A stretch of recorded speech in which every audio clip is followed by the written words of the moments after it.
Liadmins, je suis journaliste au magazine Alternative économique et je vais avoir le plaisir d'animer ce débat.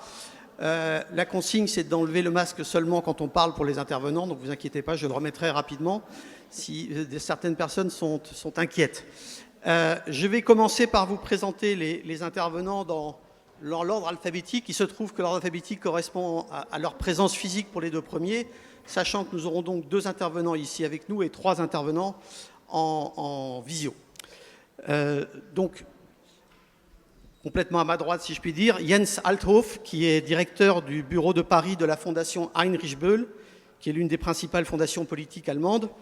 Auparavant, Jens Althoff a travaillé au sein du Parlement européen à Bruxelles, ainsi qu'en tant que chef de service de presse des Verts allemands, des Grünen.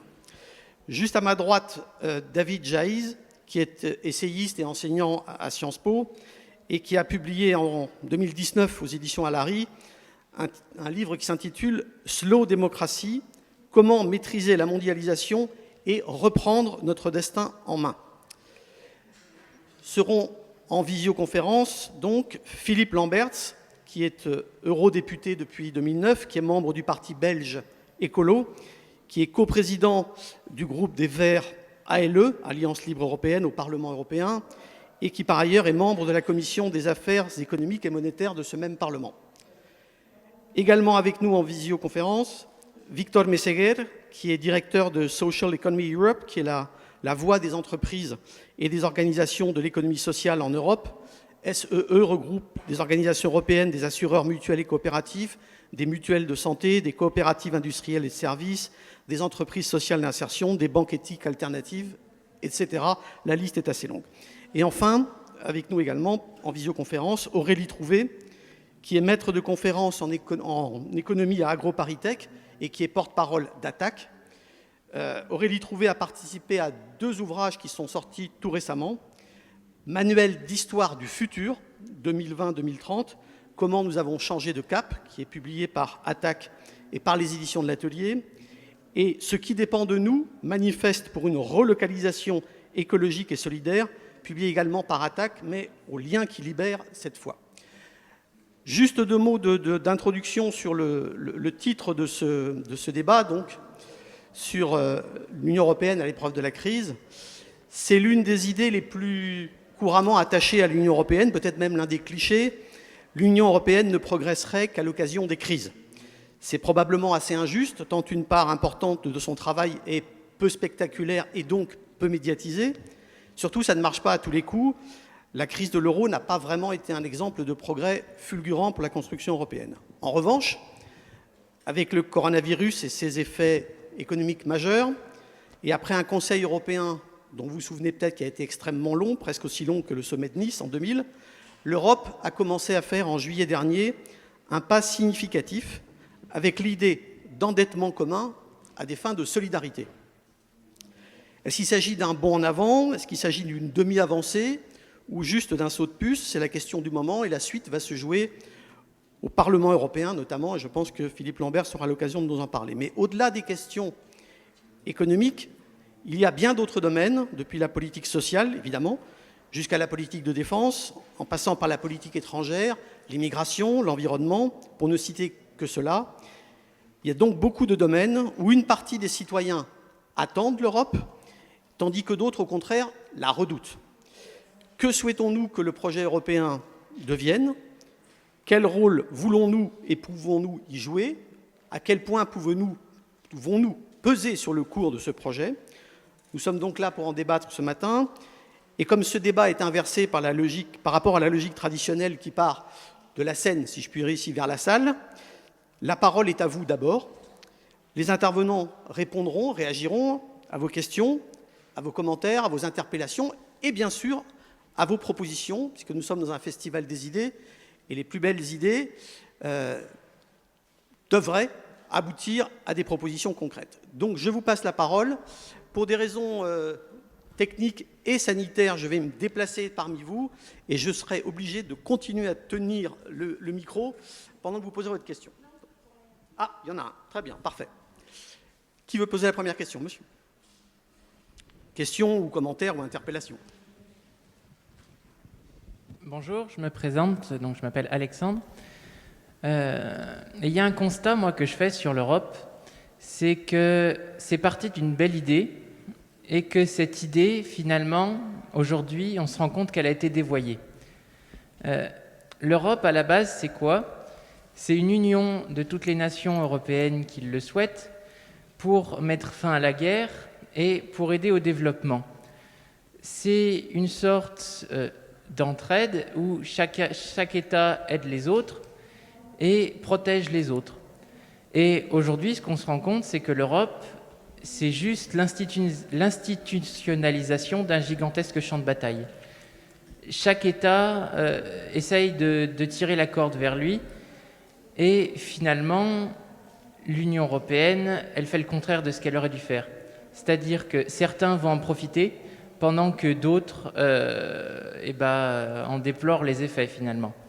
On le voit bien avec les États du sud de l'Europe notamment, face aux États du Nord qui, eux, ont tendance à s'enrichir pendant que les autres voient juste leurs capitaux et leurs richesses s'en aller.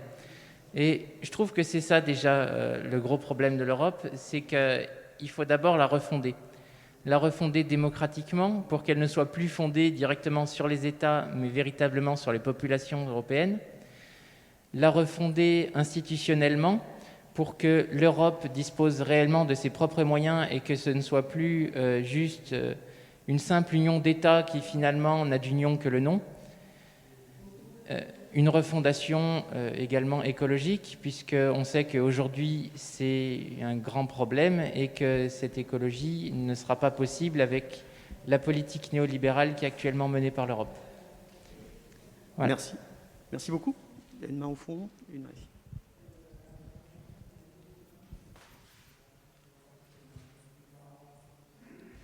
Oui, allô, Philippe.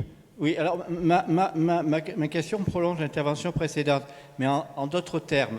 C'est-à-dire que, bon, moi je suis profondément européen et je vais passer l'essentiel de ma carrière à travailler sur les questions européennes. Mais je pense qu'aujourd'hui, effectivement, on constate que ça ne marche pas. Ça ne marche pas, et ça ne marche pas parce qu'il faudrait fondamentalement, renégocier les traités. Et renégocier les traités, comme on le sait, c'est assez difficile puisque ça ne peut se faire qu'à l'unanimité.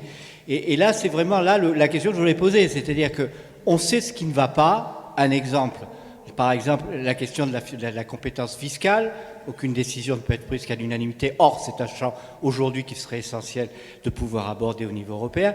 Donc, il y a toute une série de sujets que l'on a identifiés, de dysfonctionnement, mais sur lesquels on ne peut pas aujourd'hui avancer sans réformer les traités. Alors, comment sortir de cette impasse ? Alors, il y a la solution que, par exemple, propose la France Insoumise, c'est de dire on fait quelque chose un peu le chantage, on sort des traités et si vous n'êtes pas d'accord, c'est comme ça, ou sinon on renégocie. Bon, c'est un petit peu une autre version de la politique de la chaise vide de Gaulle. Mais je pense qu'effectivement, il y a le vrai sujet. Comment on fait pour réformer les traités, pour régler les vrais problèmes qui sont aujourd'hui, en particulier celui de la fiscalité, mais je donne celui-là comme j'aurais pu en citer d'autres. Voilà. Merci. J'ai vu un autre bras se lever ici, à gauche.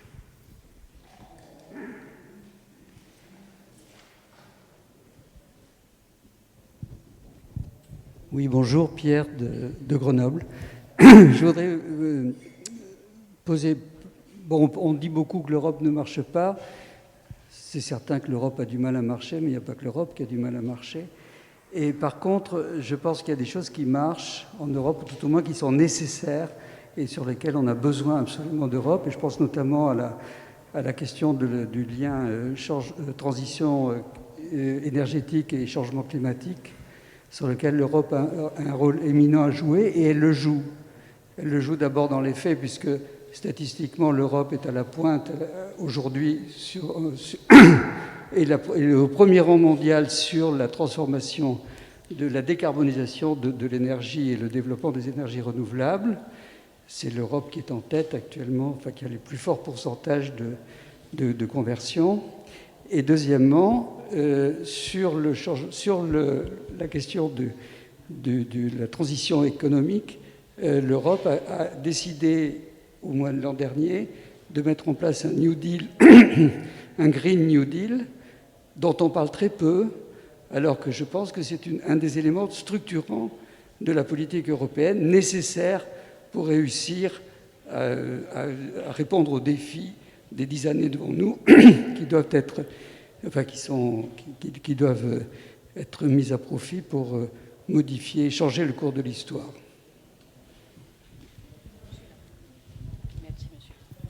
Ici à droite, pardon.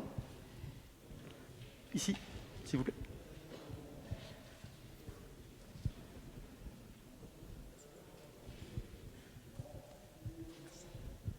Bonjour, je m'appelle Charles. Moi, j'ai une question sur le fonctionnement institutionnel.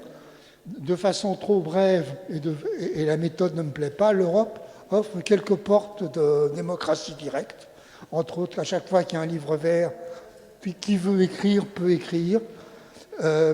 On peut faire pression. Au Parlement européen, il existe plus ou moins de façon des intergroupes parlementaires relativement ouverts au public. Or, les Français se désintéressent de ces systèmes. Quand on voit la liste des... Alors, les Anglais avaient réussi à particulièrement pervertir le système des demandes au livre vert. Excuse-moi, je vieillis, j'ai oublié le nom, comment ça s'appelle. Et personne n'intervient. Un autre problème de démocratie, le gouvernement chypriote vient de rejeter le CETA. Peu d'informations dans la presse française. Il ne faut pas oublier que la Commission n'est pas vraiment jacobine, elle est sensible aux manifestations de la société civile, et je trouve que les Français ne s'en saisissent pas assez. Excusez-moi. Merci. Est-ce qu'il y a une dernière intervention? Après, on passera la parole peut-être aux intervenants. Je vais essayer de faire plusieurs séries comme ça d'échanges. Merci. Gurvan de la gauche républicaine et socialiste. Moi, j'avais une question. À titre personnel, est-ce que, selon vous, l'Europe peut-elle être démocratique? Je veux dire, intrinsèquement, qu'est-ce que la démocratie? C'est le pouvoir du peuple. Et fondamentalement, il n'y a pas deux peuples européens. Il y a des peuples européens au pluriel. Il peut exister des démocraties dans chaque nation européenne, mais est-ce qu'il est possible qu'il y ait une démocratie européenne? Moi, je pense que, par nature, c'est très compliqué que l'Europe puisse fonctionner démocratiquement. On a un Parlement européen qui, d'abord, très peu de pouvoir, même s'ils ont été renforcés ces dernières années, mais qui ne représente pas de peuple européen. Un Parlement, c'est fait pour représenter un peuple, et il y a des peuples européens. Voilà. Merci. Je vois qu'il y a quand même beaucoup de questions qui tournent autour des institutions, du fonctionnement démocratique. Donc peut-être une dernière. Oui, vas-y. Oui, une dernière, allez-y. Levez le bras pour que la personne qui micro. Voilà, merci beaucoup.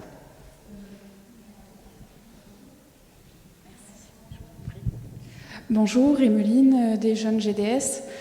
Moi, j'aimerais intervenir par rapport au rapport de force qu'on a dans l'Union européenne afin de changer les traités, notamment.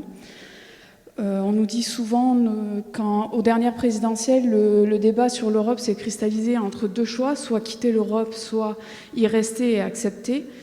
Notamment, on a souvent eu la France, cette démarche-là, d'y aller directement à Berlin et dire finalement on ne peut rien changer, alors qu'on pourrait avoir un rapport de force unitaire avec d'autres pays tels que l'Espagne, l'Italie, pour avoir plus d'impact.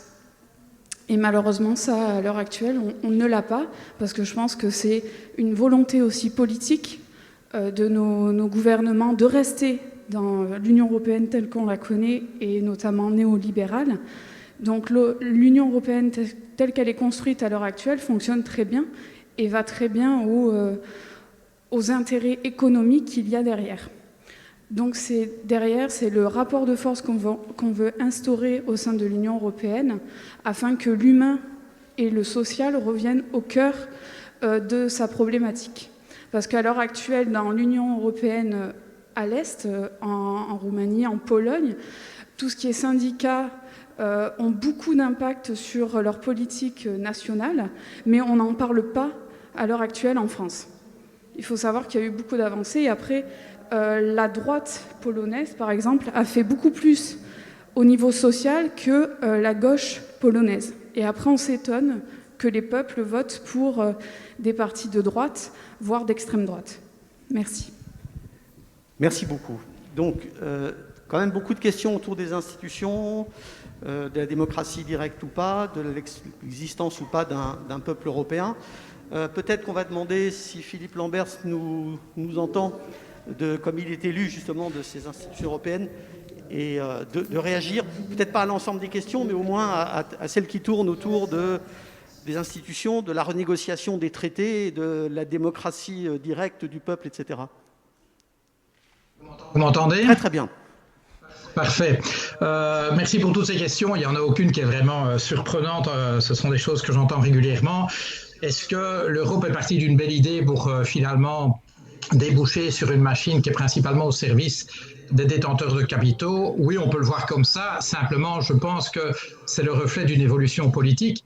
La pensée unique néolibérale est devenue hégémonique. Elle est devenue hégémonique dans la plupart des partis politiques. Alors, je n'appartiens pas à ce genre de parti, mais voilà. La plupart des partis politiques qui ont été au pouvoir ont adopté cette idée que ce qui est bon pour les marchés est bon pour le peuple. Et j'ai envie de dire que même celui qu'on érige un peu en figure de l'Europe sociale, qui est Jacques Delors, il a été peut-être celui par lequel l'Europe a définitivement pris le virage de la mondialisation néolibérale. Et donc, est-ce qu'il faut changer les traités? Oui, je pense qu'il faut changer les traités. Il y a des choses dedans qui sont totalement idéologiques, comme par exemple l'interdiction du contrôle des capitaux ou l'interdiction à la Banque centrale de prêter directement aux États. Donc il faut changer les traités, mais quelqu'un l'a souligné, ça exige l'unanimité des États membres. Et je voudrais prendre l'exemple du champ fiscal, puisque c'était l'exemple qui était utilisé. Il se fait que rien n'empêche, absolument rien n'empêche une coalition d'États membres de l'Union européenne, par exemple, d'harmoniser l'impôt des sociétés entre eux.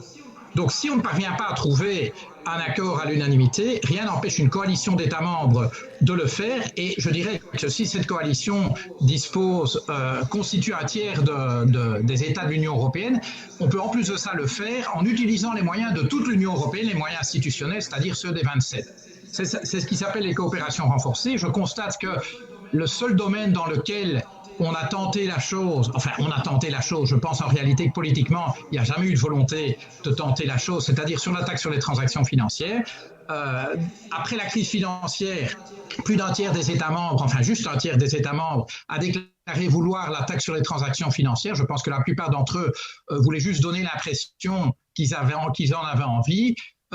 Cette coopération s'est enlisée. Pourquoi? Par manque de volonté politique, tout simplement. Parce qu'en réalité, on dit vouloir une taxe sur les transactions financières, mais politiquement, en réalité, on n'en veut pas. Et donc, je pose la question, dans quel État membre, dans combien d'États membres existe-t-il aujourd'hui une majorité politique qui dit il faut harmoniser l'impôt des sociétés?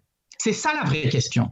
Et quelqu'un a parlé de construire un rapport de force, c'est exactement de ça qu'il s'agit. Il s'agit d'une part de construire des rapports de force à l'intérieur des États membres. Bon, en 2022, vous avez une belle opportunité. Je pense que c'est vraiment jouable en France. C'est jouable ailleurs aussi. Et puis ensuite, entre États membres qui sont de même sensibilité, construire le rapport de force au sein de l'Union européenne pour obtenir des résultats. Le fait qu'on ait adopté un plan de relance européen qui est basé sur un emprunt de 750 milliards, en l'occurrence, a été considérablement facilité par la coalition, dans ce cas-ci franco-allemande, et donc par le virage à 180 de la chancelière Merkel et de la classe politique allemande en faveur de l'emprunt. Et ça a créé la dynamique qui a permis de faire aujourd'hui ce qu'on ne faisait pas hier et ce qui hier était même impensable, pas même en rêve. Et donc, c'est ça la question. J'ai envie de dire, la réforme des traités, c'est le Graal, mais avant de chercher le Graal, on peut peut-être déjà essayer de gagner des victoires. Et ça suppose le rapport de force. Et personnellement, je pense que l'épisode de la pandémie est plutôt de nature à ouvrir des portes qu'à enfermer. Alors certaines portes, comme la surveillance généralisée, sont des portes dangereuses, mais quand je vois comment le dogme que les marchés ou que l'économie est la fin ultime de toute chose, non, on réalise que c'est la vie qui est le principal objectif, la défense de la vie, et l'économie doit être au service de ça et pas l'inverse. Tous ces dogmes de la pensée néolibérale sont en train de s'émietter au point que ceux qui déclare encore aujourd'hui, comme le commissaire sortant au commerce, Phil Hogan, qui dit la pandémie justifie le fait qu'on passe encore plus d'accords de libre-échange qu'avant, et surtout qu'on ne remette pas en cause le logiciel de ces accords de libre-échange. Quand il dit ça aujourd'hui, alors il n'est plus commissaire au commerce, quand il dit ça aujourd'hui, tout le monde rigole. Je veux dire, aujourd'hui, les néolibéraux sont à poil. Et donc, il faut aller à l'offensive. Quand même Macron se sent obligé d'utiliser le mot résilience, il n'en croit pas un mot, mais quand il se sent obligé de l'utiliser, ça prouve bien qu'il se dit que s'il ne le fait pas, il aura l'air con. Et donc, ça ne l'empêche pas de faire un plan de relance complètement supply-side, mais enfin bon, c'est un autre sujet. Je voudrais encore dire une chose sur la question, est-il possible d'avoir une démocratie européenne? Alors, on dit, il n'y a pas de peuple européen, mais qu'est-ce qui institue le peuple? Si vous regardez la France, c'est un pays qui s'est fait historiquement par la conquête de régions diverses, d'ailleurs de langues diverses, par l'Île-de-France, on va dire ça comme ça. Et donc, de force, on a constitué ce qui aujourd'hui est le peuple français. Mais c'est une construction. Ce que je veux dire, alors on peut aimer la manière dont ça s'est passé ou pas, mais c'est une construction. Et donc, c'est d'abord un choix politique. Est-ce que nous voulons qu'il y ait un peuple européen avec des institutions démocratiques qui répondent à ce peuple européen, oui ou non? Et moi, je dis oui. Je dis oui parce que quand je vois les défis du XXIe siècle, là, je suis assez proche de Merkel qui dit même l'Allemagne, qui est le plus grand pays de l'Union européenne et la plus forte économie, même l'Allemagne, elle est trop petite pour réellement avoir barre, c'est-à-dire avoir la souveraineté face aux défis du XXIe siècle. Donc, j'ai envie de dire oui.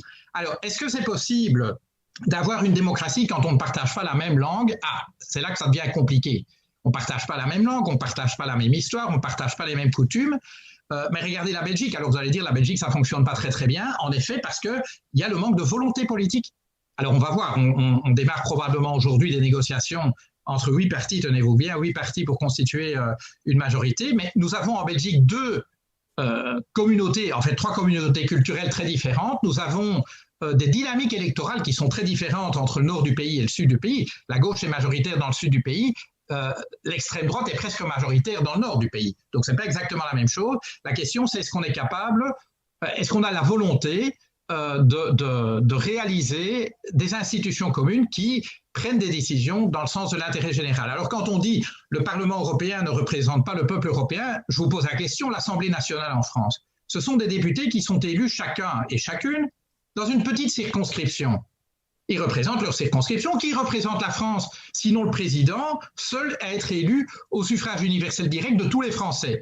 Donc moi, je n'accepte pas l'argument qui consiste à dire, si les députés européens ne sont pas élus par tous les citoyens européens, ils ne représentent pas le peuple européen. Je suis élu dans une petite circonscription de l'Union européenne qui compte 4-5 millions de personnes.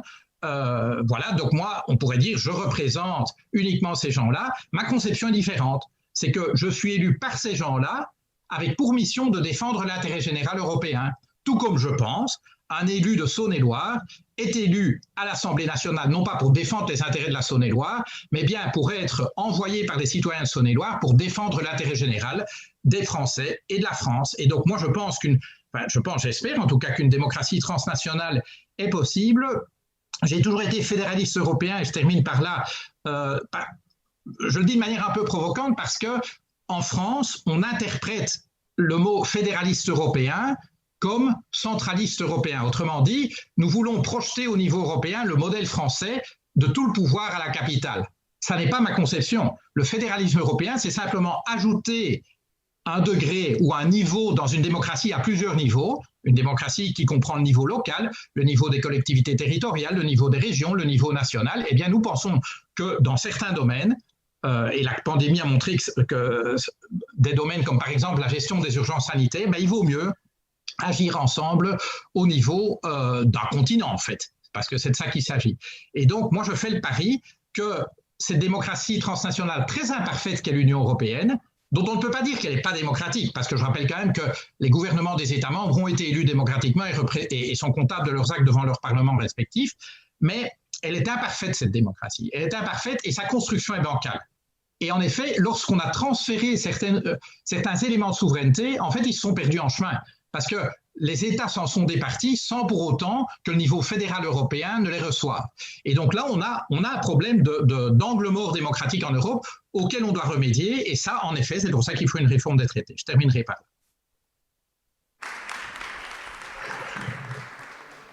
Peut-être une réaction aux questions et peut-être à l'intervention de Philippe Lamberts aussi de David Geiz. La question du peuple, la question de la nation, tous ces sujets-là, tous ces concepts doivent vous parler. Merci beaucoup. Beaucoup de choses ont été dites. Moi, je crois effectivement qu'en vous écoutant, il y a deux sentiments qui dominent. Il y a un attachement très sincère au projet européen et en même temps, dans la diversité des questions, une insatisfaction forte vis-à-vis de ce qu'est devenu l'Europe. Effectivement, comme projet politique, l'Europe se façonne dans les crises, dans les accidents de l'histoire, dans les événements.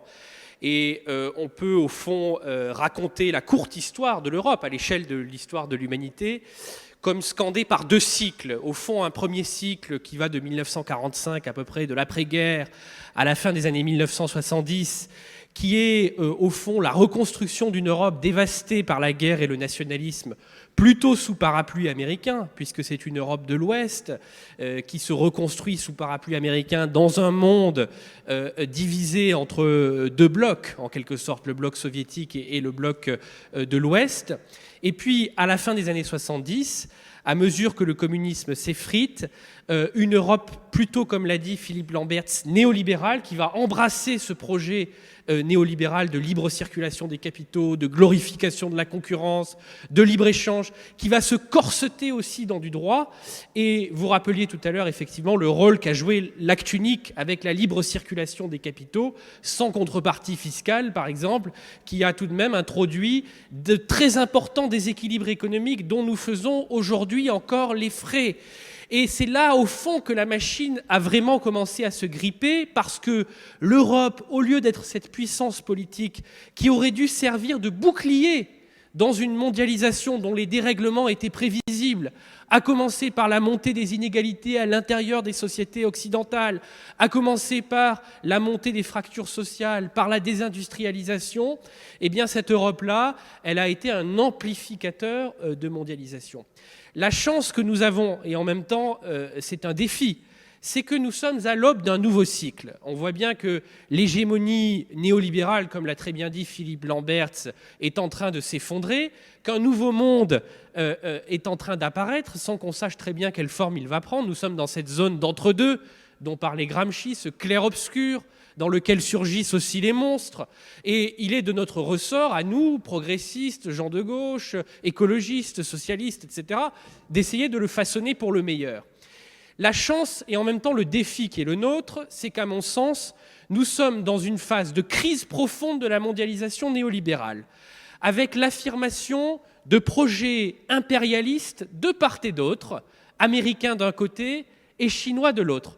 Qui a envie, au fond, du projet américain, qui aujourd'hui se montre dans sa nudité et dans tout ce qu'il a de catastrophique.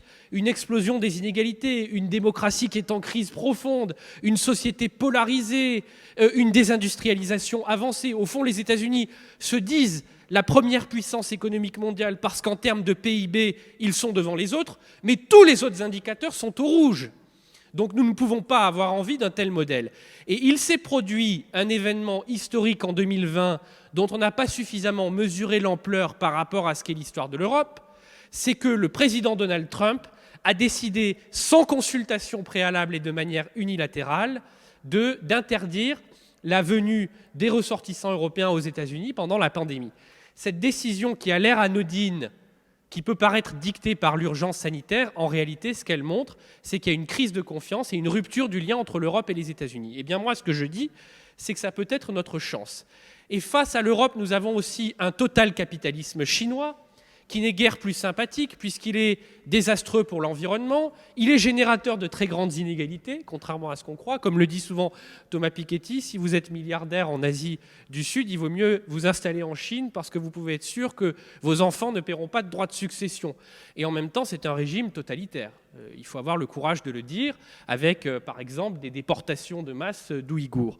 Face à ces deux modèles également antipathiques, nous avons l'opportunité de construire ce que j'appelle, moi, une Europe des biens publics.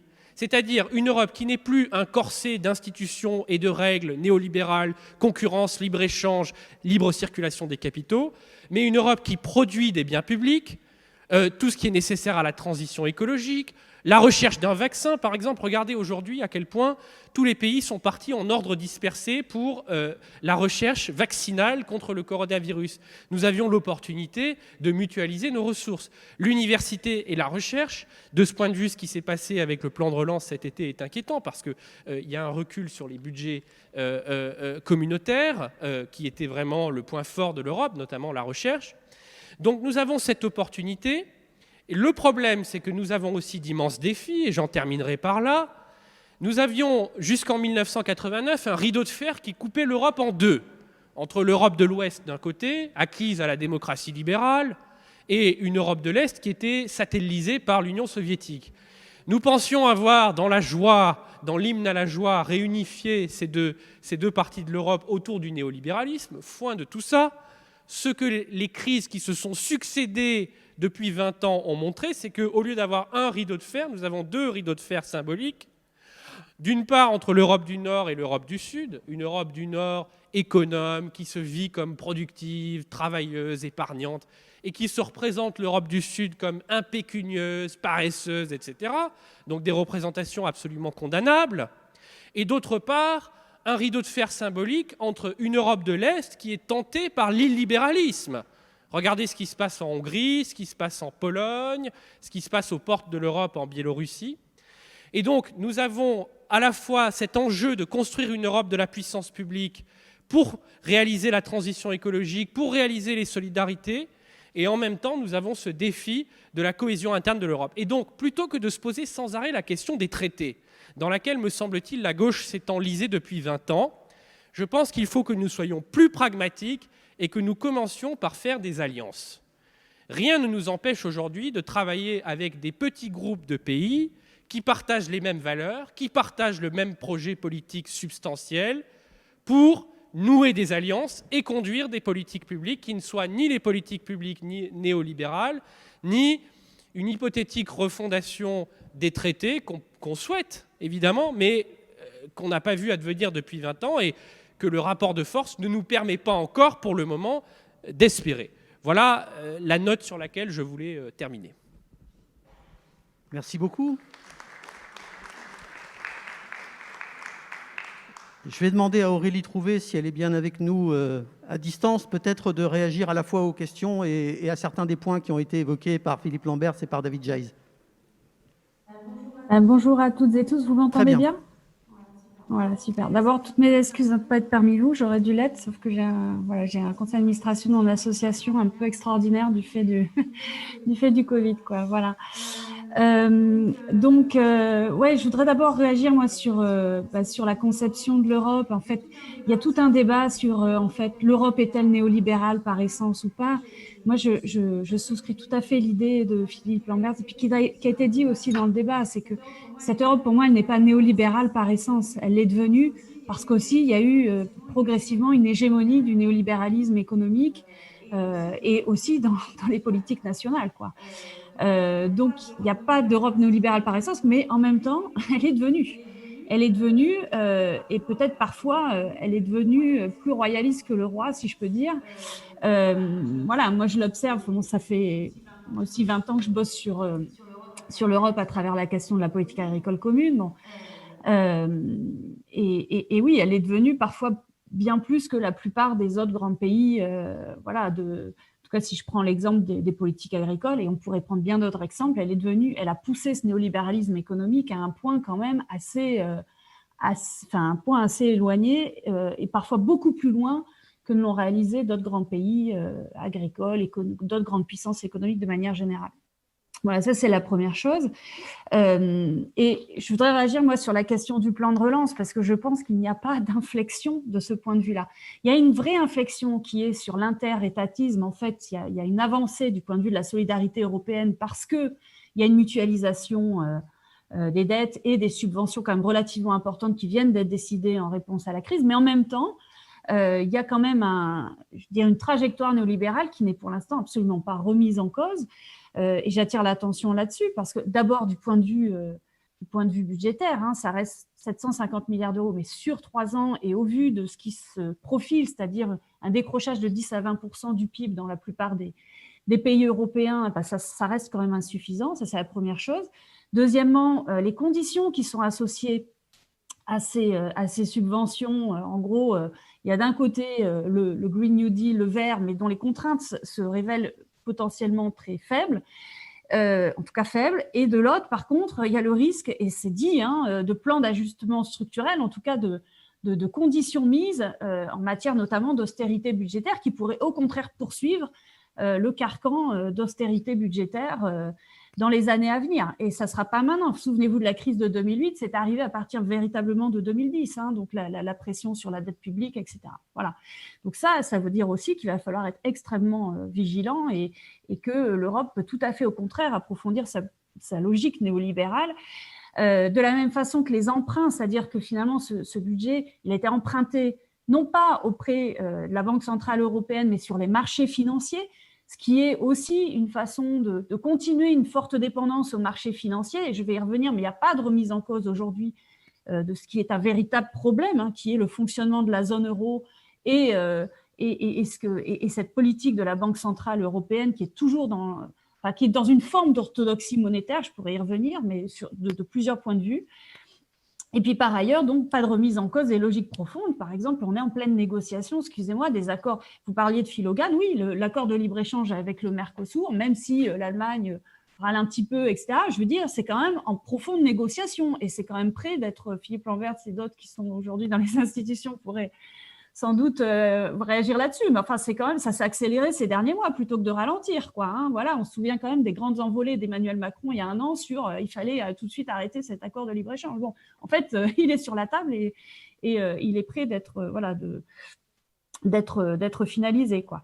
Par ailleurs, ça ne remet pas en cause le nivellement vers le bas et ce qui est pour moi un des principaux problèmes, le nivellement vers le bas toujours continu des règles sociales et fiscales.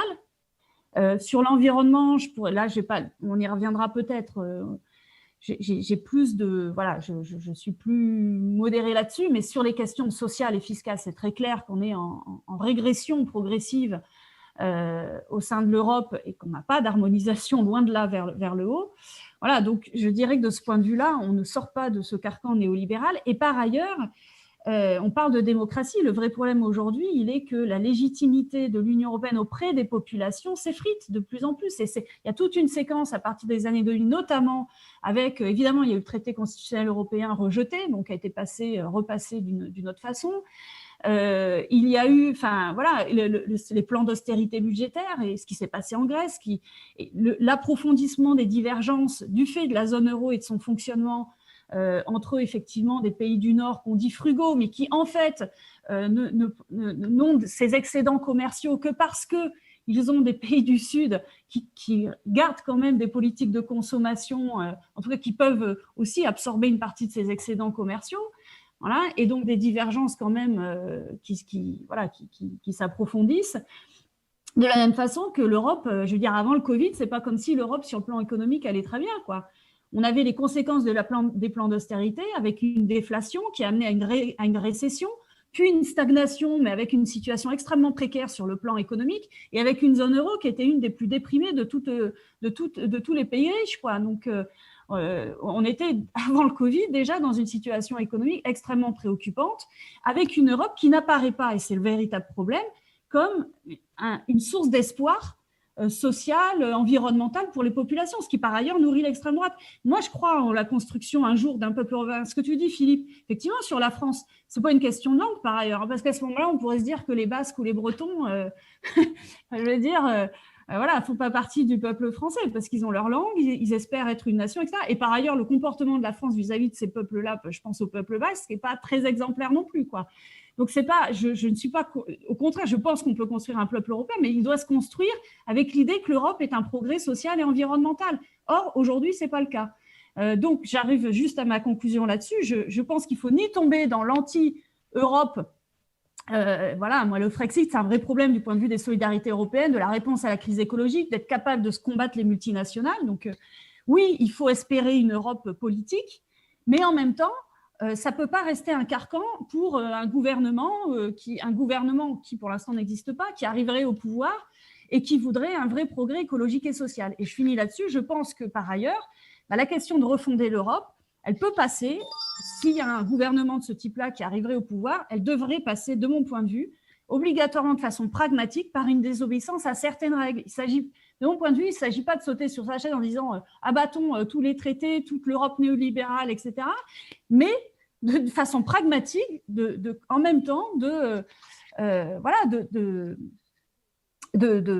considérer de manière pragmatique que si on veut une réelle politique écologique et sociale de combat contre l'évasion fiscale, de contrôle des capitaux, etc., on sera obligé de désobéir à un certain nombre de règles européennes. Il faudra le faire par des mesures unilatérales mais coopératives, c'est-à-dire en espérant que d'autres pays les prennent et faire en sorte qu'elles ne soient jamais dirigées contre les autres pays, mais dans une logique de rapport de force au sein de l'Europe et de, si possible, constitution de rapports de force et d'alliances pour faire bouger ces règles au sein de l'Union européenne, mais en assumant d'y désobéir, parce que je pense que dans le cadre du carcan actuel européen, on ne peut pas mener véritablement et complètement une politique de progrès écologique et social.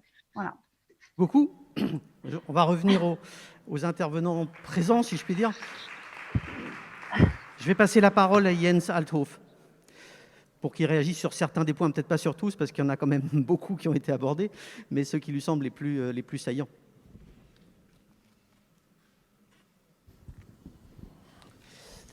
Oui, j'essaie aussi de répondre un peu. Merci déjà vraiment pour les questions. J'aime bien ce format de débat inversé.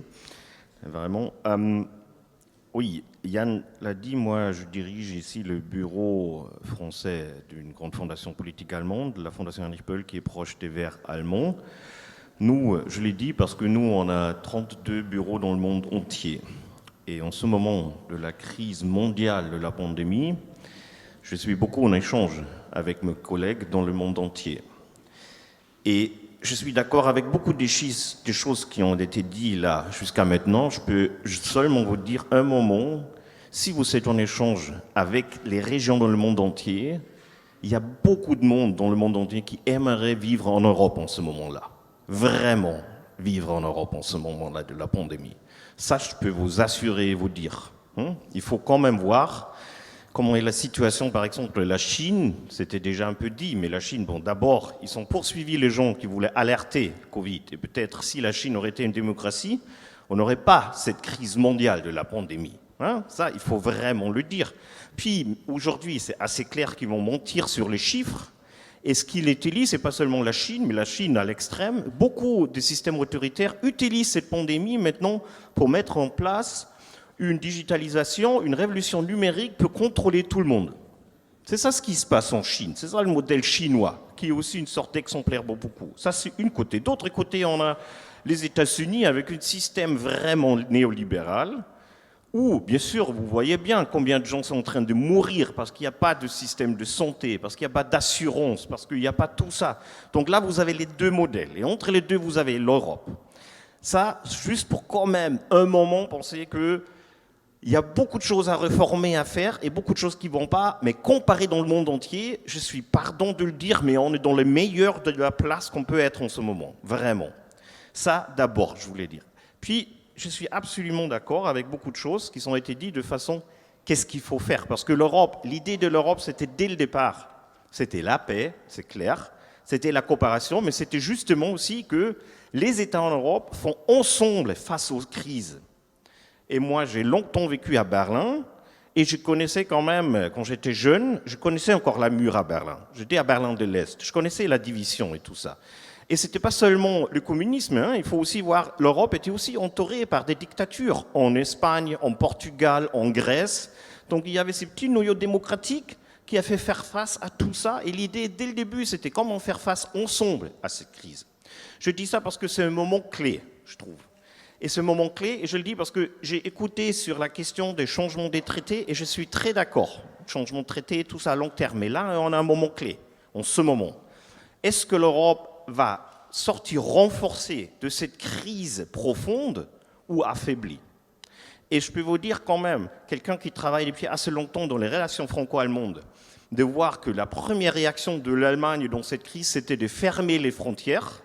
Et moi, je viens d'origine de l'Allemagne du Sud jusqu'à côté de l'Alsace, et ma grand-mère était encore née à Strasbourg. Donc de voir être fermé, voir la première réaction de fermer les frontières, c'était une catastrophe, je veux dire, comme façon de réagir. Une catastrophe, je peux vous dire que maintenant les débats en Allemagne, ils sont appris.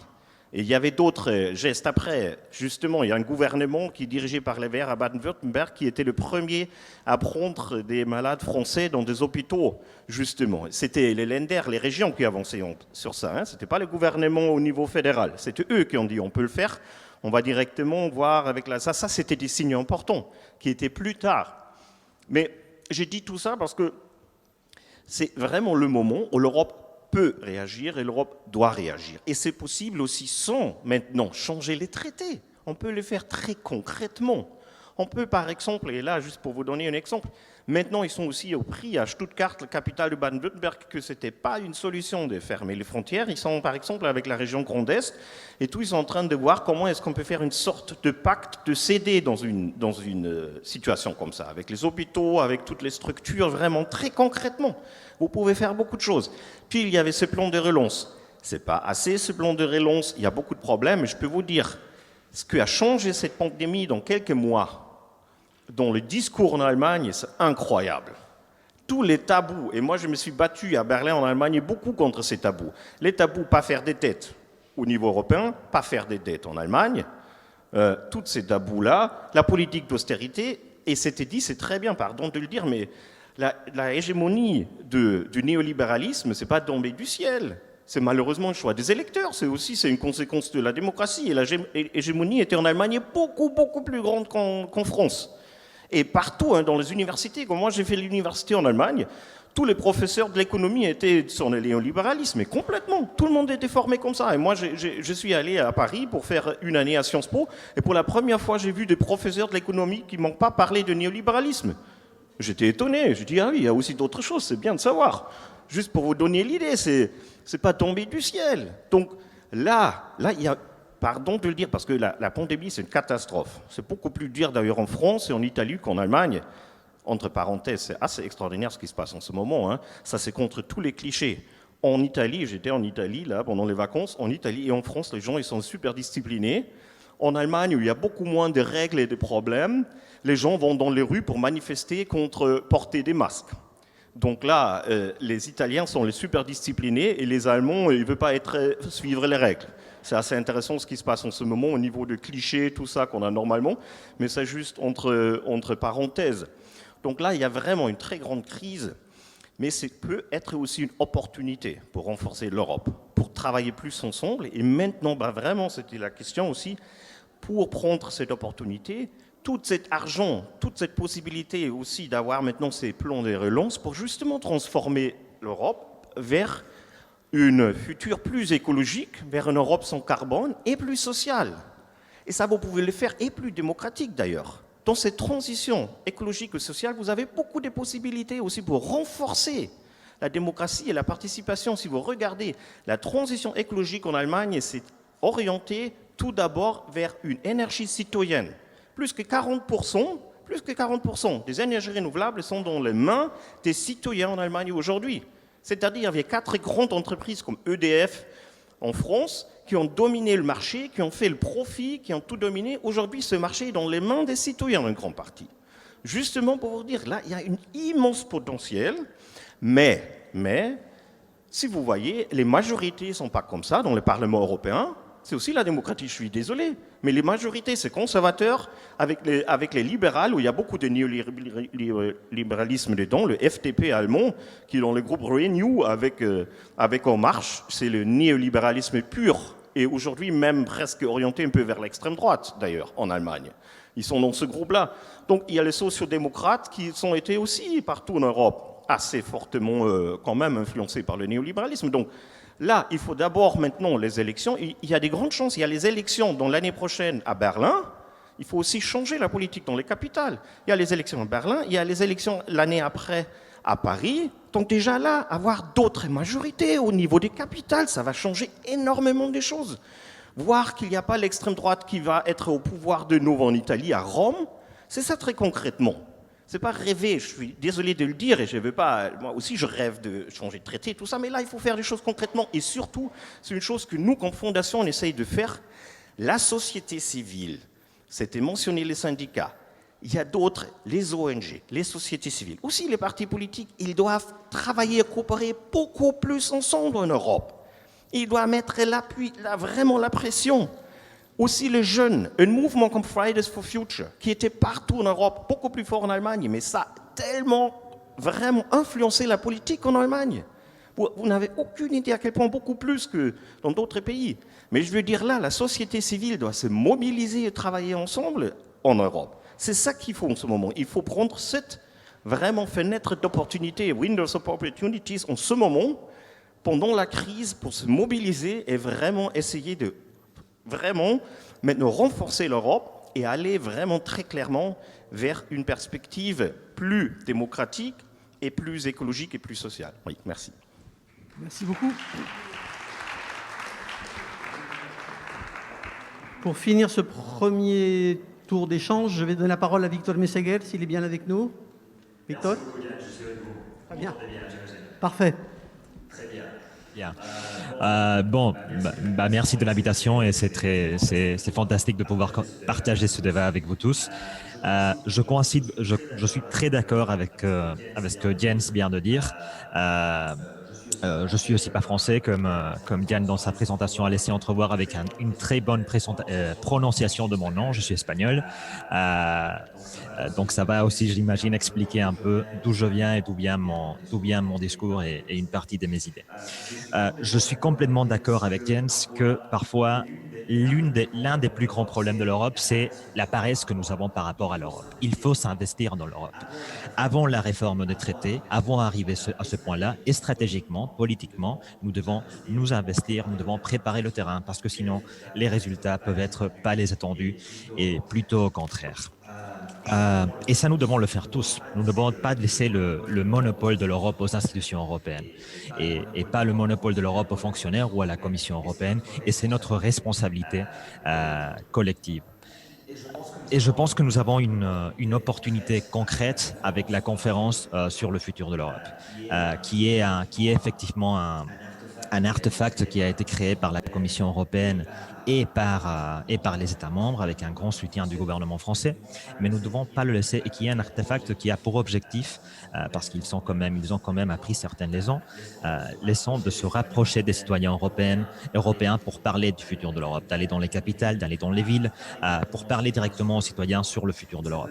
Mais ça peut être pas un artefact qui est dominé uniquement par les États membres et par la Commission européenne. Nous devons tous participer de cette conférence. Nous devons tous organiser des échanges comme celui-ci. C'est-à-dire, nous devons nous emparer de l'Europe. La critique aux institutions est facile. Dire les institutions ne font pas bien son travail, c'est facile, mais la clé pour changer ça, nous l'avons nous-mêmes. Et complètement d'accord sur le besoin de structurer la société civile européenne, de nous parler plus, etc., etc. Par rapport à la question des peuples qui m'intéresse beaucoup et à la question des nations. Comme je disais au début, je suis espagnol, oui, mais je ne me sens pas fondamentalement différent de tous. C'est-à-dire, je n'ai pas cette différence artificielle du peuple espagnol. On peut critiquer le peuple des nations, on le voit avec le reste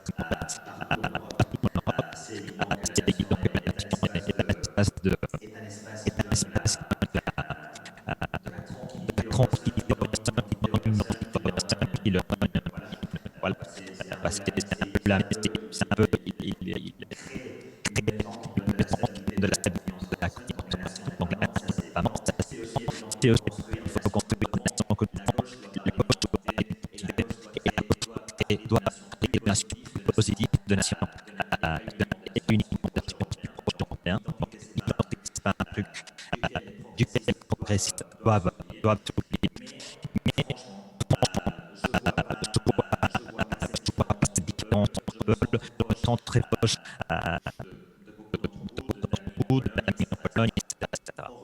En retournant à la question de s'investir, je pense que l'Allemagne et les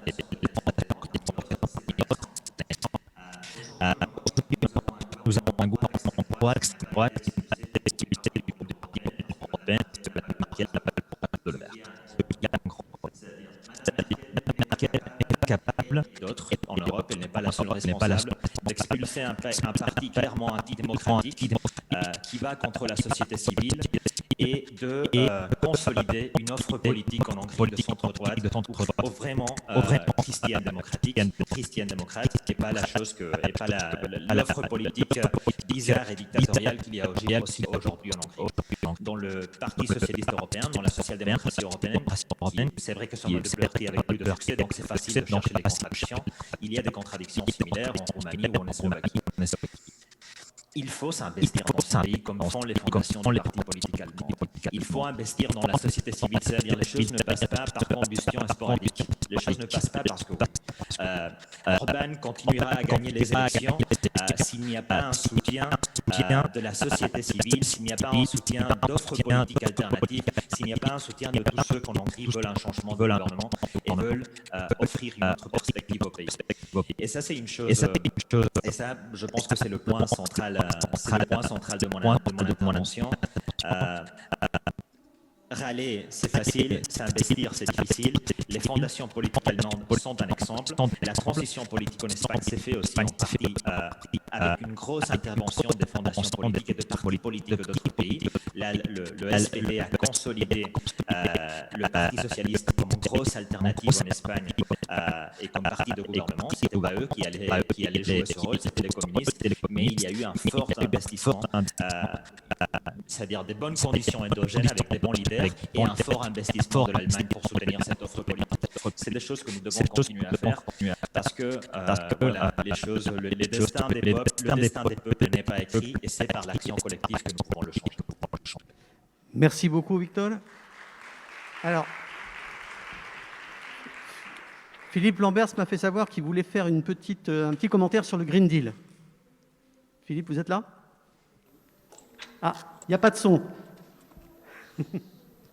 Voilà, il fallait que j'aille mon micro. Je voulais juste réagir à ce que certains, dont Aurélie, ont dit sur le Green Deal européen. C'est tout à fait vrai que dans l'état actuel des choses, l'Union européenne n'a pas changé. Donc, ce qui est annoncé, c'est potentiellement un changement. Et c'est toujours pas là. Et c'est tout à fait vrai que, comment est-ce que je dirais, on sort d'une commission européenne, donc Delors, Santer, Barroso, Juncker nous cesse son discours d'adieu il y a un an, il parle pendant une demi-heure de ces 5 ans à la tête de l'Union européenne, il n'a rien parlé une demi-heure sans prononcer une fois le mot climat ou le mot environnement. La COP21, c'est quand même pendant son mandat. Donc c'est dire à quel point la Commission européenne et, je vais dire, les forces politiques dominantes étaient complètement à l'ouest sur la question. Et on a une nouvelle présidente de la Commission qui dit « Je veux faire d'un Green Deal européen la caisse centrale du dispositif pour les 5 années de ma législature. » Donc, en soi, on peut considérer ça comme simplement de la com, mais si on regarde la communication de la Commission, donc la déclaration d'intention, ce qu'on constate, c'est que le Green Deal européen, potentiellement, c'est vraiment remettre en cohérence les politiques de l'Union européenne et pas simplement sa politique climatique, les politiques européennes, avec l'impératif que nous imposent les limites planétaires. Néanmoins, cette même communication a des angles morts, et Aurélie les a soulignés, a des angles morts colossaux. La politique agricole commune, qui est le plus gros budget de l'Union, qui est une politique très largement de compétence européenne, est à ce stade-ci considérée comme intouchable, alors qu'elle est absolument antagoniste avec l'idée de la politique commerciale qui va à contre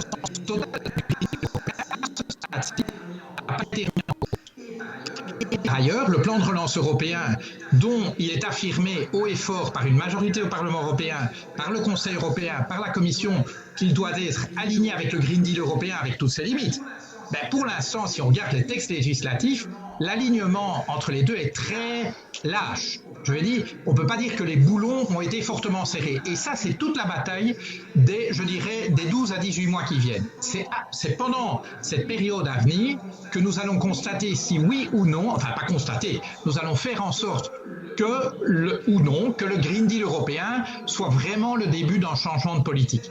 Mais c'est vrai qu'à l'instant où on se parle, on peut dire que le supertanker européen est toujours sur la mondialisation néolibérale. Ce qui est nouveau, c'est que potentiellement, le capitaine ou les capitaines disent bah tiens, on pourrait peut-être bien changer de cap. Donc c'est maintenant qu'il faut la mobilisation, comme Jens le disait.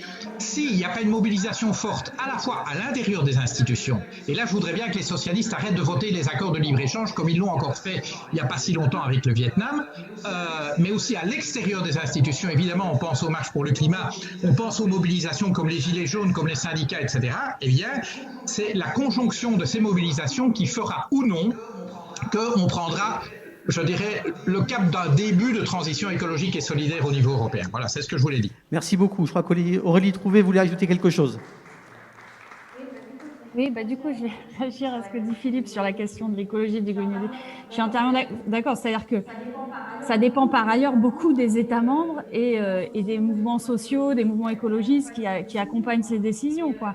Et effectivement, quand on voit que le gouvernement français vient de décider de réintroduire les néonicotinoïdes cet été, hein, quand on voit par exemple que la directive nitrate européenne, on est en contentieux régulier en France, et que pour le coup, c'est là qu'on ne peut pas dire que l'Europe, c'est tout mauvais, hein, parce que par exemple sur la directive nitrate, en l'occurrence, nous sommes en contentieux avec la Cour de justice européenne depuis des années et des années parce qu'on est incapable de la respecter. Voilà, donc c'est preuve effectivement que c'est pas tout la faute de l'Europe, quoi. Bon, voilà. Et par ailleurs, tu l'as bien dit, sur le Green New Deal, c'est quand même hallucinant parce qu'on a un Green New Deal. En même temps, là, en ce moment, on a un texte européen sur la PAC qui devrait être finalisé en octobre-novembre. C'est quand même un tiers du budget européen. C'est pas rien, hein, la PAC, hein, quand même, je te dis en passant. Et qu'est-ce qui se passe dans ce règlement européen? Je suis désolée, pour moi, et je ne suis pas la seule à le dire, quasiment tous les chercheurs qui bossent sur la PAC actuellement le disent, ce règlement européen, il risque au contraire d'introduire encore davantage de marge de manœuvre, voilà, je vais le dire sympathiquement, de marge de manœuvre pour les États membres, c'est-à-dire, en gros, chaque État membre aura beaucoup plus la possibilité qu'avant. C'est un vrai retour en arrière par rapport à ce qu'avait fait le commissaire européen. Ça y est, le roumain. Non, pardon, j'ai oublié le nom. Cioloș, pardon. C'est un énorme recul en arrière parce que chaque État membre va pouvoir décider de rabaisser ces règles environnementales. C'est-à-dire que les contraintes environnementales à l'échelle européenne sont rabaissées et on dit à chacun, à chaque État membre, puisque chaque État, par ailleurs, il n'y a pas un seul État membre pour demander de rehausser, quasiment aucun, pour demander de rehausser ces contraintes environnementales à l'échelle européenne, hein, soit dit en passant. Tout le monde est très content qu'on laisse des marges de manœuvre au maximum à chaque État membre. Chacun pourra du coup rabaisser au maximum les contraintes agricoles. Et puis, évidemment, dans un marché commun, chacun, évidemment, le syndicalisme agricole majoritaire aura beau jeu de dire attendez, les voisins, ils font ça, donc on va quand même réintroduire les néonicotinoïdes, etc. Donc voilà, et c'est le vrai problème aujourd'hui, c'est que ce Green New Deal, il y a beaucoup de discours, mais que, in fine, et on le voit avec la PAC, avec in fine, ça se traduit par des décisions qui, au contraire, sont des décisions de régression écologique et environnementale. Je pourrais dire la même chose de ces accords de libre-échange qui sont en train d'être signés, finalisés, etc., qui sont climaticides. On a des rapports intergouvernementaux, notamment en France, des rapports d'experts nommés par le gouvernement qui disent que c'est climaticide, et on les signe, voilà. Donc, sur l'écologie, j'ai envie de dire, voilà, il y a effectivement, c'est pas l'Europe en soi, c'est pas la Commission européenne pour le coup, c'est les États membres qui composent l'Europe, mais n'empêche que cette Europe, elle nous fait poursuivre un nivellement vers le bas des règles environnementales. Et je finis là-dessus. Je voudrais revenir sur la question de la désobéissance. Je pense que, je crois que tu disais, Philippe, dans le chat que en fait, il y a des pays, par ailleurs, qui désobéissent pour des mauvaises raisons, de mon point de vue, voilà. Tu parlais de la Hongrie, on pourrait très bien désobéir à l'Europe pour des bonnes raisons, c'est-à-dire de manière pragmatique. Si on veut faire avancer l'écologie, le social, etc., et je pense que si on a une vraie gauche, une vraie écologie en France, il faudra l'assumer. Il faut l'assumer. Oui, nous devrons désobéir à un certain nombre de règles, mais pour le bien-être de la population, pour des bonnes raisons, effectivement, et de manière pragmatique et de manière ciblée, et toujours de manière la plus coopérative possible. Et je pense que cette question de la désobéissance, il faut la mettre sur la table comme une manière coopérative aussi de faire bouger l'Europe si, effectivement, un gouvernement de ce type-là arrivait au pouvoir. Et s'ils sanctionnent la France comme ils sanctionnent la Hongrie, alors on est tranquille. Merci. Alors, j'ai reçu des questions de participants qui sont à distance, donc je vais vous les lire et puis ensuite je redonnerai la parole à la salle rapidement. Alors, première question, comment réorienter les politiques européennes, économiques surtout, quand les intérêts des États et des peuples sont divergents? Par exemple, l'Allemagne a besoin d'une monnaie forte quand la France, l'Espagne ou encore le Portugal auraient besoin d'une monnaie plus faible, une des solutions n'est-elle pas de redonner plus d'autonomie et de souveraineté aux États membres? Ça, c'est la première question. La deuxième, les peuples européens sont anthropologiquement différents. Vouloir harmoniser, uniformiser les politiques des États n'est-il pas une hérésie sur le plan économique? Il y avait aussi une question sur la Constitution, mais je crois que globalement, les participants y ont répondu sur les institutions. Donc je vais prendre deux autres questions, peut-être des gens qui n'ont pas encore parlé, oui, au fond, et puis ensuite je repasserai la parole rapidement aux différents intervenants. Bonjour à tous, merci pour les intervenants, pour leur intervention vraiment absolument détaillée. J'avais en fait quelques points, très rapides, et de réflexion de questions. La question finalement de la désobéissance et de la chaise vide, quid? C'est-à-dire la France peut appliquer cette politique de chaise vide, parce qu'elle le peut, pas comme Malte ou Chypre. Donc ça c'est un premier point. La question de la fermeture des frontières avec le Covid, je suis tout à fait d'accord avec Jens Althoff. Je suis pas loin de la Sarre. Les Sarrois enfermés, ils ont été un petit peu francophobes sur le bord en disant non, les Français on n'en veut pas. Et aujourd'hui les commerces ils pleurent. Donc voilà. Et d'ailleurs derrière, ça pose la question de l'opinion publique allemande. Évidemment, tout le monde ne pense pas comme ça. Sur les Aussies, on a payé pour eux des milliards, les Allemands de l'Est, je précise. Et c'était un peu des assistés. Et on a le même discours avec les Grecs. Et finalement, beaucoup d'Est-Allemands se disent en fait, on aurait mieux fait d'être, oui, démocratique, mais indépendant de l'Allemagne de l'Ouest. Et enfin, une dernière question, sur la question de la division européenne du travail. Je pense que c'est essentiel, alors évidemment, c'est très compliqué à mettre en place, parce qu'il faut négocier avec les États, pour dire, nous, on veut telle usine en Slovaquie, tel truc écologique en France, etc., etc. Mais je pense qu'on va devoir y passer, parce que ça se négocie. Oui, la concurrence, d'accord, mais aussi de la coopération. Parce que si on se tire tous dans les pattes, ça n'ira pas. Merci. Merci. Il y avait un autre bras levé juste à côté. Et un troisième ici, et puis après on sera obligé d'arrêter, parce qu'il ne nous reste pas beaucoup de temps, en fait.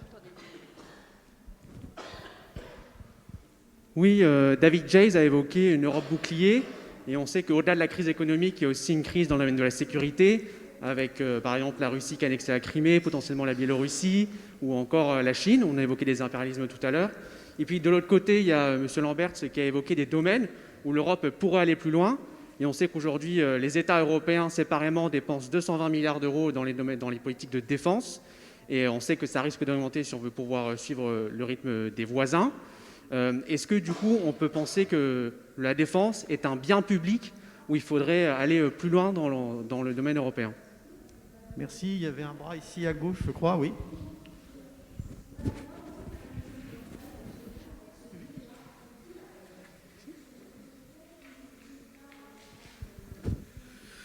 Oui, je crois qu'on peut... Bon, Alain, militant écologiste, j'ai été une dizaine d'années eurodéputé. Je suis totalement d'accord avec les interventions importantes de Philippe Lamberts et de Aurélie Trouvé, qu'on peut résumer à une autre Europe est possible, mais elle est dans celle-ci. Et la définition très précise qui a été donnée de la question de la désobéissance. Il faut bien rappeler, comme l'a dit Aurélie, que la désobéissance, elle est générale dans l'autre sens. Jamais la France, sauf une ou 2 années, n'a respecté les critères de Maastricht. La France est la lanterne rouge de l'application des directives européennes en matière d'environnement. Donc la désobéissance, de l'autre côté, ils savent y faire. Les critères qui ont été proposés, moi je les approuve totalement.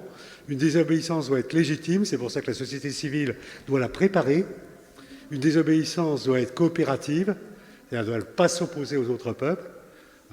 Et une désobéissance doit être pragmatique, c'est-à-dire, ça ne veut pas dire « regardez, je désobéis, qu'est-ce que je suis bon, je suis un grand désobéissant », mais elle doit servir à la transition écologique. Alors, un détail que je voudrais apporter, c'est très important d'être coopératif avec les autres peuples, mais il ne faut pas oublier qu'on peut aussi s'appuyer sur les divisions de l'adversaire. L'Europe n'est pas intrinsèquement néolibérale, le capitalisme non plus. Le capitalisme, moi j'ai vécu un bon quart de ma vie politique sous le gaullisme, c'était au contraire très dirigiste. On fixait le prix de la baguette de pain en Conseil des ministres. Donc le capitalisme peut très bien se retourner dans l'autre sens. Et on le voit justement en Hongrie, etc., où il y a des tendances comme ça. Et on a des manifestations d'une crise profonde du néolibéralisme dans le camp adverse. Quand on voit ce qui se passe en Hollande, où le Premier ministre, c'est le chef à l'échelle européenne du gang des radins, et le directeur de la Banque centrale, le président de la Banque centrale des Pays-Bas, vient de déclarer si on veut s'en sortir, il faut abolir une partie de la dette des pays du Sud. C'est exactement le contraire. Vous voyez que, bon, c'est-à-dire qu'il tient le discours de Keynes au moment de la conférence de Versailles. Bon, voilà un peu la situation dans laquelle on est. Elle n'est pas du tout désespérée, mais il faut savoir en jouer. Merci beaucoup. Alors, j'ai peut-être donné d'abord la parole à David Jace, qui a été directement interpellé par plusieurs des questions. Effectivement, des questions importantes à la fois sur la réorientation des politiques européennes sans attendre le Big Bang institutionnel, la question de la supposée différence anthropologique des peuples et puis l'Europe de la défense. Alors sur la réorientation des politiques publiques, moi je crois que nous avons effectivement des marges extrêmement importantes dans l'état actuel de l'Europe. Nous avons par exemple un marché unique qui compte environ 500 millions de consommateurs et qui est convoité par la totalité des exportateurs du monde, en particulier américains et chinois. On voit bien à chaque fois que les négociations des traités de libre-échange dont on parlait tout à l'heure sont des enjeux. Nous pourrions décider de conditionner l'accès à ce marché unique au respect d'un certain nombre de règles. Nous pourrions décider, par exemple, que n'entrent pas dans le marché unique européen des marchandises qui ont été produites par des pays qui sont des paradis fiscaux. N'entrent pas des marchandises qui ont été produites dans des conditions sociales qui sont incompatibles avec les règles de l'Organisation internationale du travail. Nous pourrions décider d'imposer une taxe carbone aux frontières, puisque, après tout, c'est bien d'être écologiquement vertueux à l'intérieur de nos frontières, mais les émissions de CO2 de l'Union européenne, ça n'est qu'un quart des émissions mondiales de gaz à effet de serre. Donc pour rééquilibrer, nous pourrions décider que les marchandises chinoises ou américaines, produites dans des conditions écologiques parfois désastreuses, sont taxées au titre de la taxe carbone, ce qui permettrait d'éviter de délocaliser les pollutions. Donc il est possible d'utiliser l'existant comme un levier de puissance. Mais ça suppose que l'Europe arrête de se représenter uniquement comme un espace euclidien dans lequel tout circule et qui participe allègrement au grand déménagement du monde, mais se représente plutôt comme une véritable puissance géopolitique face à des empires qui, eux, font de la géopolitique et de la géoéconomie. Ça, c'est pour la question sur la réorientation des politiques européennes. De la même manière, les traités de libre-échange. Pourquoi est-ce que ce serait la norme qu'on négocie systématiquement des traités de libre-échange qui aboutissent à un désarmement total de nos protections, alors même qu'on importe n'importe quoi, du bœuf aux hormones, du soja produit de la déforestation, de l'huile de palme ou je ne sais quoi. Sur la question des différences anthropologiques, moi je n'ai pas la prétention d'identifier des différences incompressibles et irréductibles anthropologiques entre peuples. Après tout, les peuples sont des constructions historiques et sociales. Mais précisément parce qu'elles sont des constructions historiques et sociales, je pense qu'il ne faut pas faire preuve de naïveté vis-à-vis de l'idée d'un peuple européen à court terme.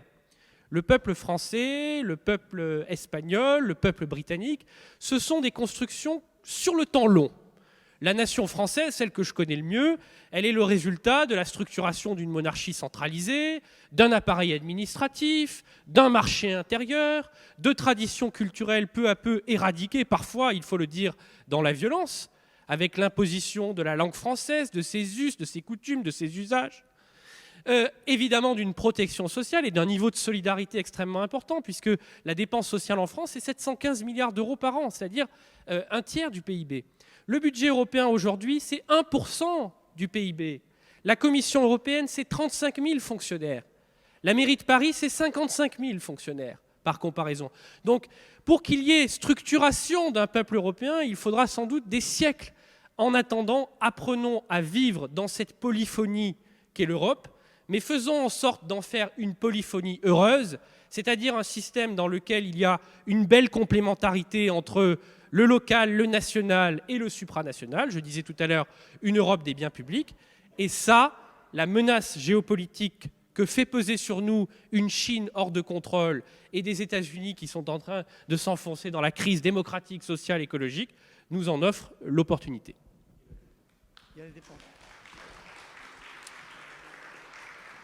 Alors sur la défense, en 30 secondes, je pense que la question d'une défense européenne était, cher monsieur, inconcevable jusqu'à cette année. Parce qu'il y avait en Europe un groupe de pays qui était totalement sous parapluie américain et qui n'avaient pas tout simplement les mêmes objectifs qu'un certain nombre de pays d'Europe de l'Ouest. La rupture majeure dont je parlais tout à l'heure, le fait que Trump ait fermé de manière unilatérale les frontières aux ressortissants européens sans concertation préalable, ouvre peut-être un espace de discussion pour une défense européenne, mais ce sera tout de même extrêmement laborieux parce qu'en fonction de l'Europe de l'Ouest ou de l'Europe de l'Est, on n'a pas la même appréciation de la Russie, par exemple, on n'a pas la même envie de consacrer une part substantielle du PIB à des dépenses militaires, et il y a des réflexes, je pense par exemple à la Pologne, qui sont très ancrés, selon lesquels l'allié naturel pour la défense, c'est les États-Unis, et l'Europe précisément, et c'est là qu'il y a ce vice néolibéral, n'est vue que comme un marché et un espace de libre circulation. Donc il faut d'abord construire l'Europe politique, l'Europe puissance, l'Europe comme un projet géopolitique, avant d'envisager peut-être une mutualisation plus importante de nos dépenses de défense. Sans compter la présence de l'OTAN. Je vais passer la parole à Jens Althoff qui l'a demandé. Oui, je voulais juste rebondir sur la défense, 2 ou 3 points brièvement. Oui, c'est vrai, il faut renforcer une politique de défense et de sécurité en Europe. Je crois que c'était aussi dit, vu la situation mondiale. Mais, il y a 2 grandes mais. Premièrement, ce que je trouve vraiment problématique, que tout le monde dit qu'il faut plus d'argent. Tout d'abord, il faut épargner de l'argent. Parce que chaque État construit son propre char, son propre matériel, tout ça. Il y a beaucoup d'intérêt là-dedans, parce que c'est souvent lié, qu'il y a aussi, bien sûr, beaucoup d'emplois sur une circonscription, tout ça, d'accord. Mais tout d'abord, si l'Europe travaille ensemble, pourrait épargner beaucoup d'argent et le prendre pour autre chose que pour la défense. Ça, je trouve, c'est le premier point, très important. Et il y a un deuxième point. Là, je veux le dire, pour ce cas précis, il y a beaucoup de choses où je pourrais faire une longue liste où je dirais toujours que les choses sont mieux en France qu'en Allemagne. Mais il y a une chose, je veux dire, la façon française, qu'il n'y a que le président qui dirige avec un petit groupe de gens autour de lui la politique de sécurité et de défense, qu'il n'y a pas vraiment un débat public, pas vraiment un débat au Parlement, ça ne peut pas être le modèle pour l'Europe, dans ce cas-là. Pardon, mais il y a d'autres pays comme en Allemagne où c'est le Parlement qui décide si l'armée est envoyée quelque part ou pas et des soldats ou pas, après un long débat, un débat transparent, une décision transparente. Et il me semble que quand il faut démocratiser fortement la politique de sécurité et de défense, il faut en débattre vraiment pour prendre des décisions qui sont souvent très très difficiles parce qu'ils jouent vraiment aussi des vies des soldats. Et 2 petites remarques sur 2 autres questions. Ça, c'est aussi un exemple, si vous voyez comment est traitée la politique de défense-sécurité, dans des grandes différences, souvent des politiques ou culturelles, on peut dire, des traditions dans les pays. Et ça, c'était mentionné, la BCE. Oui, ça, c'est un long débat, parce que la BCE, il y a un débat tellement différent en Allemagne et en France sur cette question, c'est difficile de mettre ça ensemble. Oui, en France, on devrait vraiment avoir une politique de la monnaie, un rôle très très actif de la BCE. En Allemagne, il y a une longue tradition, il y a toute une idée que la BCE devrait être indépendante et tout ça. Mais ce qu'on pourrait faire, même avec les statuts actuels de la BCE, on pourrait réorienter la BCE beaucoup plus vers une politique écologique et des critères écologiques et aussi sociaux. Ça, c'est possible de le faire aussi avec les statuts actuels. Ça, on peut le faire. Et ça, il faudrait le faire. D'abord que de discuter aussi tout ce qui il faut changer complètement et tout ça, parce que ça ne va pas être si facilement possible. Et dernièrement, c'était mentionné, c'est vrai, l'opinion publique en Allemagne, qui est important, c'est vrai. Moi, je trouve que c'est compliqué, souvent, l'opinion politique en Allemagne, parce que les gens, ils sont complètement pour l'Europe. En même temps, ils disent, oui, il y a cette idée que je trouve un peu bizarre, vu de l'extérieur de la France, l'Italie, en Allemagne, la majorité des gens pensent que l'Allemagne fait déjà beaucoup pour l'Europe. C'est l'Allemagne qui s'engage, qui a aidé la Grèce, c'est l'Allemagne qui fait.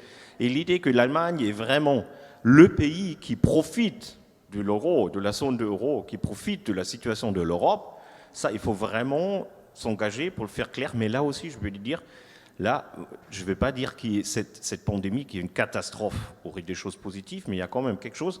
Il y a quand même maintenant en Allemagne, malheureusement, c'était juste avant que tout s'écroule, avec la zone euro, après aussi le jugement du Cour constitutionnel en Allemagne sur la BCE, mais avant que tout s'est écroulé et vu toutes les conséquences, là maintenant, l'opinion publique a fortement changé en Allemagne. Parce que là maintenant, ils ont vraiment compris, si là maintenant, on ne va pas changer la politique, et là maintenant, on ne va pas faire vraiment beaucoup pour renforcer l'Europe, ça va avoir des conséquences directes pour nous, pour l'économie, pour nos entreprises. Donc malheureusement, il a fallu ça, et pas tous les débats dans les années avant, mais là aussi, il y a aussi vraiment une chance que aussi l'opinion politique, ça change en Allemagne. Et comme j'avais dit, il faut quand même, c'était dit, il ne faut pas toujours dire les États. Il faut un changement au niveau aussi des majorités dans les capitaux. C'est ça. Et là, vous pouvez faire avancer des choses. Hein. Je ne sais pas, il y a pas mal de gens qui disent, malheureusement, parfois c'est plus important que les élections à Bruxelles, les élections dans les différents grands pays de l'Europe, pour que les choses peuvent vraiment être orientées d'une autre façon. Merci beaucoup. Peut-être passer la parole à Victor Messeguel, qui a été le plus concis dans ces échanges, pour lui redonner une petite chance de s'exprimer. Bon, la vérité, comme il y a des panélistes si merveilleux, j'ai peu de choses à ajouter. Mais peut-être aussi répondre sur la question sur le projet de constitution, que je pense que j'ai aussi abordé dans mon intervention précédente. Est-ce que l'Europe a besoin d'avancer pour le point de vue de la structure, de l'architecture de l'Union européenne? C'est évident, oui. Pour changer les choses comme la prise de décision, l'unanimité, aussi pour renforcer le système de Spitzenkandidat, donc pour avoir un candidat à président ou une candidate à présidente de la Commission européenne qu'on connaît, qui gagne les élections, qui forme des majorités parlementaires, parce que ça n'a pas été compris comme ça, hein. Ça a été que le premier gagnait automatiquement, et ça c'est pas les élections présidentielles, c'est un Parlement européen où des coalitions peuvent être formées entre les partis. Donc évidemment il faut ce processus qui n'a pas été respecté lors des dernières élections européennes parce qu'il y a un processus informel et qui n'est pas clair du tout, il faut le réformer et le mettre dans les traités. La prise de décision clairement aussi, et plus de pouvoir au Parlement européen, plus de participation au Parlement européen dans certaines décisions, évidemment aussi la relation entre le Parlement européen et les parlements nationaux. Donc c'est évident qu'il faut réformer l'architecture, ça c'est évident, mais à nouveau, avant de faire ça, il faut préparer le terrain, parce que sinon on aura une nouvelle frustration collective qui ne conduira nulle part, sauf à une victoire culturelle de l'extrême droite. La nation qui s'oppose, les nations qui s'imposent sur l'Europe, donc ne soyons pas naïfs non plus de ce point de vue-là. Il faut préparer le terrain, il faut investir en expliquer l'Europe, il faut investir en faire de la pédagogie, il faut s'investir individuellement pour accéder à l'information européenne et pour participer des débats européens. C'est pour ça que le mot ou les mots conférence pour le futur de l'Europe sont importants, et c'est important que ceci ne soit pas piloté exclusivement par Bruxelles et par les États membres ou par les institutions européennes, la Commission en concret et les États membres. Il faut s'investir dans ça et il faut... C'est assez dangereux. Parfois, on a des interprètes de l'Europe dans les pays parce que ça nous semble une chose si compliquée. C'est pas si compliqué que ça. C'est vrai que ça peut être un peu compliqué, mais il faut avoir une relation directe et une compréhension directe de ce que c'est l'Europe. Et construire un récit de l'Europe et construire un projet politique de l'Europe qui puisse avoir une majorité qui le soutient dans le pays avant de se lancer dans une réforme constitutionnelle qui devra être approuvée ou par les parlements européens ou, j'espère, par des référendums dans les pays.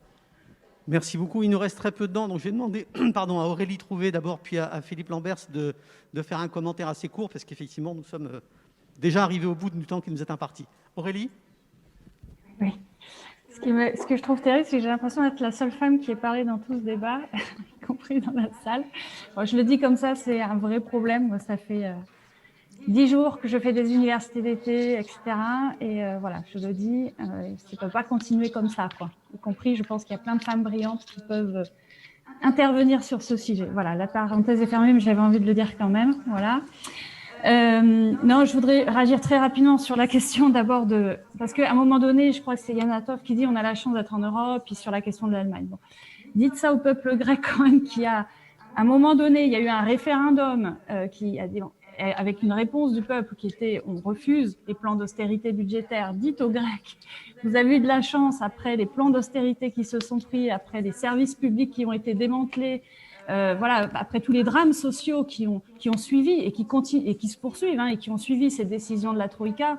Voilà, je pense qu'il faut quand même faire attention à ça et aux rejets qui peuvent, et aussi à la montée des extrêmes droites qui pourra aussi suivre tout ça. Voilà.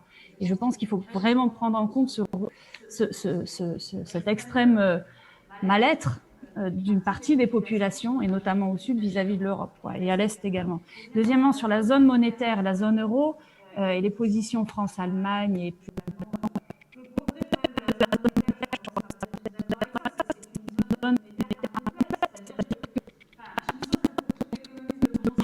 quand il y a une zone monétaire, il faut qu'il y ait la compétition, c'est-à-dire des politiques sociales, fiscales, environnementales fortes.